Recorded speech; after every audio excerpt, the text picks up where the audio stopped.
The Total War series has long been a cornerstone of the grand strategy gaming genre. With games like Rome, Medieval 2, Napoleon, or Three Kingdoms, we've seen a huge variety of historical settings that have captured the imaginations of millions of players and offered unparalleled immersion for world conquering with the unique real-time battle gameplay the franchise is known for. Of all these games though, Empire Total War has definitely aged the worst. Every time I jump in to play Empire, something always turns me off, whether it's the battles that are full of bugs and issues, or the campaign AI that doesn't pose enough of a challenge even on higher difficulties. It's just such a shame that Empire is one of those games that instead of fixing, CA decided to just abandon in favor of making Napoleon. Now I've argued for Medieval 3 in past videos and how it could be great, of course, in this series, how many players out there would love to see it happen. But in this video today, I want to make the case for Empire 2. Regardless of whether CA could actually do it justice or not in its current state, this video is really about three key features Empire 2 Total War would absolutely need to have to be successful.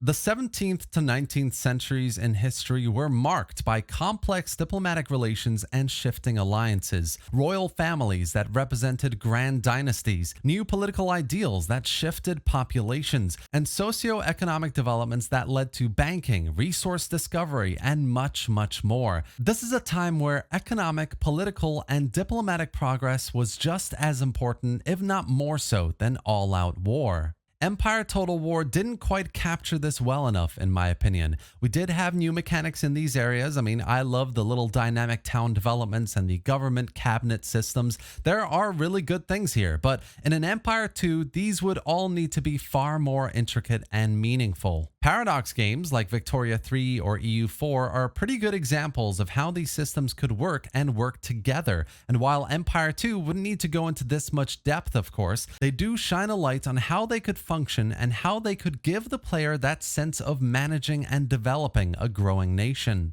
Every decision the player makes should have an impact, a variety of impacts on different things that lead to unforeseen circumstances in these areas. This is a game design that I think Total War overall right now lacks at the moment. With the latest games, you have very little incentive to be peaceful with the nations around you. But in Empire 2, this sort of gameplay is so important, especially when it comes to economic, political, and diplomatic development, and to have a more evolved campaign design system that makes managing a faction's identity and people feel as immersive and engaging as possible.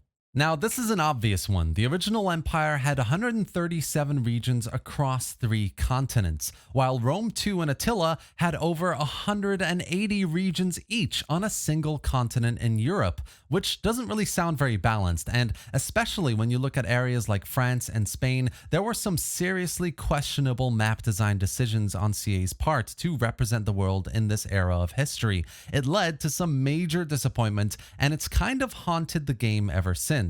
The good news is, especially with games like the Warhammers, with mods like the new Old World overhaul on Shogun 2 with its 255 region Europe and India, and with new tools being developed that show Total War games can have a massive variety and scale of campaign map, it's absolutely possible for Empire 2 to have a much better and much bigger map than its predecessor, and there's no excuse really for CA not to do that. It's absolutely a no-brainer, and I don't really need to talk much about this in this part of the video. Empire 2 would need a bigger and better design map for it to be truly successful, and just as a cherry on top for me, it would be great to see it have areas that the original Empire didn't have, like South America, Southeast Asia, and Australia. This could easily be the first real global Total War in the series, and that's a surefire way to success. Now, the real point in this video, the real feature I want to get into here is Empire 2 has 3 major potential start dates that would bring the series back to its roots of exploring different but very similar eras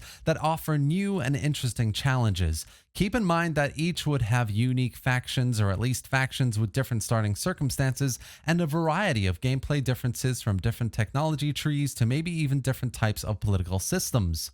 The first is definitely the Age of Discovery. Medieval 2 Total War gave us a kind of taster of what discovering a new land could be like through technological advancement, socio-economic circumstances, but having an Empire 2 1500s to 1600 start date would enable the player to really get involved in discovering not only the Americas, but also with voyaging around Africa, exploring India, and establishing brand new trade routes and relations. There could be great new mechanics here that we've never seen in Total War before, alongside fantastic wars like the Ottomans pushing further into Europe or the development of pike and shot. The second potential start date for me is the 1700s, where the focus could be social progress and domestic revolutions. While again, there are plenty of opportunities here for technological advancement, the real challenge would be socio-political as revolutions of all kinds sweep across the world, with the French Revolution, the independence of the United States, the end of the Polish-Lithuanian Commonwealth, and more, and massive wars of succession as major powers and their royal families warred to maintain power through family and relations. And finally, of course, we have the Victorian Era, a third and final start date here somewhere in the early 1800s that would mainly involve a ton of technological and social progress. Of course, we still have major wars like the Napoleonic Wars at the start of the century, the Crimean War, and the Second Boer War, and more. But there are brilliant opportunities for cultural and economic mechanics that would give the player the chance to experience a kind of arms race, leading to things like building the first railroad, the first steam-powered naval destroyer, and more. This is how I would theme Empire 2, with each start date offering a unique set of challenges, different interesting gameplay mechanics, and to be honest, it sounds really ambitious, but if done right over maybe multiple DLCs, it could really make Empire 2 one of the best Total Wars ever made in the series.